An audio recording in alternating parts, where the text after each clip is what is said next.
মাথার ঘাম পায়ে ফেলা যাকে বলে। একসময় ধানের চারা রোপণ থেকে ধান মাড়াই পর্যন্ত প্রাণান্ত পরিশ্রম হতো কৃষকদের।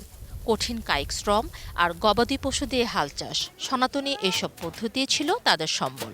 অল্পদিন আগেও ধানের আবাদ ছিল কষ্ট ও সময়সাধ্য ব্যাপার।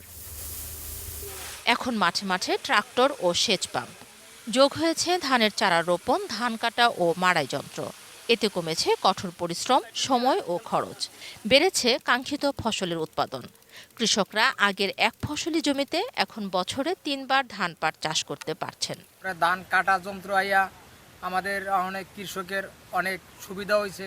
1 লিটার তেলে ইনশাল্লাহ ৩-৪ বিঘার জমির ধান কাটা যায়। পাট চাষের পরে এই ধান করি আর কি। এই ধান করার পরে আবার আমরা ইরিবোরও করব। আমাদের ধান কাটা মেশিন, এই মেশিনে আমরা খুব উপকৃত হইতেছি। এখন মানুষ আগ্রহী হইতেছে আবাদ করার জন্য। জেলা কৃষি সম্প্রসারণ অধিদপ্তরের তথ্য অনুযায়ী এবার মাদারীপুর জেলায় ৮,১৬০ হেক্টর জমিতে রোপা আমন চাষের লক্ষ্যমাত্রা ধরা হয়েছিল।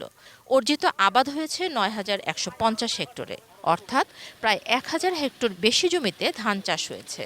কৃষি বিভাগ থেকে তাদেরকে চারা রোপণ যন্ত্র, ধান চাষের জন্য যে যন্ত্র, মাড়াই যন্ত্র, এগুলো আমরা ইতিমধ্যেই সরবরাহ করছি, যাতে এই এলাকায় আমাদের কৃষি যন্ত্রপাতির ব্যবহার বাড়বে এবং কৃষিতে একটা আধুনিক এবং বিপ্লব হবে।